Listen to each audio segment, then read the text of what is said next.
নমস্কার, নববার্তা বাংলা নিউজে সবাইকে স্বাগত জানাই। সরাসরি আজকের প্রতিবেদন এক ঝটকায় দেখে নেব। অবশেষে প্রকাশ্যে এলো ষষ্ঠ বেতন কমিশনের রিপোর্ট। ডিএ-এইচআরএ নিয়ে কি বলা আছে, এই খবর নিয়েই আজকের প্রতিবেদন। প্রতিদিন সঠিক খবর নিয়মিত শোনার জন্য সাবস্ক্রাইব করুন নববার্তা ইউটিউব চ্যানেলটিকে। ফিরে আসছি বিস্তারিত প্রতিবেদন। অবশেষে দীর্ঘ প্রতীক্ষার অবসান ঘটিয়ে প্রকাশ্যে এলো পশ্চিমবঙ্গ ষষ্ঠ বেতন কমিশনের রিপোর্ট।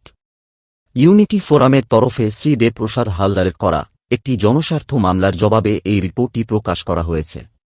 কলকাতা হাইকোর্টের বিচারপতি অমৃতা সিনহার অন্তর্বর্তীকালীন রায়ের ভিত্তিতে রাজ্য সরকারকে এই রিপোর্ট তাদের অফিসিয়াল ওয়েবসাইটে প্রকাশ করার নির্দেশ দেওয়া হয়েছিল।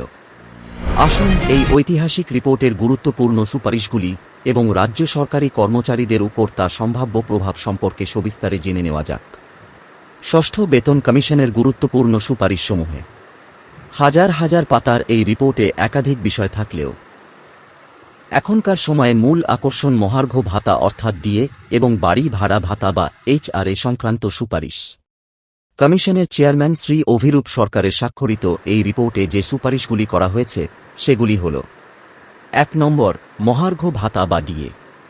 কমিশনের মতে রাজ্য সরকার তার আর্থিক সংস্থান বিচার করে কর্মীদের মহার্ঘ ভাতার পরিমাণ নির্ধারণ করবে, অর্থাৎ ডিএ দেওয়ার বিষয়টি সম্পূর্ণভাবে রাজ্য সরকারের বিবেচনার উপর ছেড়ে দেওয়া হয়েছে। সবচেয়ে গুরুত্বপূর্ণ বিষয় হল, রিপোর্টে স্পষ্ট বলা হয়েছে যে মহার্ঘ ভাতা দেওয়ার ক্ষেত্রে রাজ্য সরকার সর্বভারতীয় মূল্যবৃদ্ধি সূচক অনুসরণ করতে বাধ্য থাকবে না। এর ফলে কেন্দ্রীয় হারে ডিএ পাওয়ার যে দাবি রাজ্য সরকারি কর্মীরা করে আসছিলেন তা কার্যত খারিজ করে দেওয়া হয়েছে। নম্বর ২, বাড়ি ভাড়া ভাতা বা এইচআরএ। কমিশন বাড়ি ভাড়া ভাতা ১৫% থেকে কমিয়ে ১২% করার সুপারিশ করেছে। তবে স্বামী স্ত্রী উভয়েই কর্মরত হলে তাদের ক্ষেত্রে বাড়ি ভাড়া ভাতার সর্বোচ্চ সীমা ৬,০০০ থেকে বাড়িয়ে ১০,৫০০ করার সুপারিশ করা হয়। যদিও পরবর্তীকালে রাজ্য সরকার এই সীমা বাড়িয়ে ১২,০০০ করে। হাইকোর্টের নির্দেশ মতো ষষ্ঠ পে কমিশনের রিপোর্ট প্রকাশ্যে আনল রাজ্য। সেই রিপোর্টের ১৩১ নম্বর পাতার ১২.৪ বলে হয়েছে, এআইসিটিআই মেনে দিয়ে দিতে হবে এমনটা মনে করছে না ষষ্ঠ পে কমিশনের সুপারিশ করা রিপোর্ট। এই রিপোর্ট দেখে সরকারিরা কর্মচারীদের একাংশ উদ্বেগ প্রকাশ করছেন। কারণ ২৭ তারিখের মধ্যে বকেয়া ডিএর ২৫% ফেরত দিয়ে দেওয়ার নির্দেশ দিয়েছিল সুপ্রিম কোর্ট। এখনও তার বিজ্ঞপ্তি জারি করেনি নবান্ন। যদিও এই ষষ্ঠ পে কমিশনের সুপারিশ করা রিপোর্টের সঙ্গে সুপ্রিম কোর্টের সাম্প্রতিক ডিএ নির্দেশের কোনো সম্পর্কই নেই। কারণ কয়েকদিন আগে হাইকোর্টের এক শুনানিতে বিচারপতি অমৃতা সিনহা রাজ্য সরকারকে প্রশ্ন করেছিলেন, ষষ্ঠ পে কমিশনের রিপোর্ট কেন প্রকাশ করছে না রাজ্য? রাজ্যের বক্তব্য শুনে ওই দিন বিচারপতি নির্দেশ দিয়েছিলেন ষষ্ঠ পে কমিশনের রিপোর্ট রাজ্যকে ১ জুলাইয়ের মধ্যে প্রকাশ করতে হবে। ওয়াকিবহাল মহলের ধারণা সেই নির্দেশ মেনেই এই রিপোর্ট সামনে আনল নবান্ন।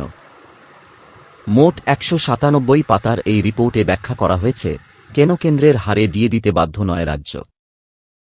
সেখানেই ১৩১ নম্বর পাতার ১২.৪ অংশে বলে হয়েছে, আলোচ্য বিষয়গুলি বিবেচনা করে কমিশনের সুপারিশ সরকার সময়ে সময়ে রাজ্যের আর্থিক সামর্থ্য অনুযায়ী নির্ধারণ করতে পারে কতটা পরিমাণ মহার্ঘ ভাতা দেওয়া হবে রাজ্য সরকারি কর্মীদের। সেখানেই বলা হয়েছে এআইসিটিআই মেনে রাজ্যকে যে ডিএ দিতেই হবে এমনটা নয়, ফলে সেটা রাজ্যকে অনুসরণ করতে বাধ্য করা যাবে না। অতএব ডিএ নিয়ে রাজ্য সরকারের অবস্থান আগে যা ছিল সেটাই প্রকাশ পেল ষষ্ঠ পে কমিশনের সুপারিশ করা রিপোর্টে।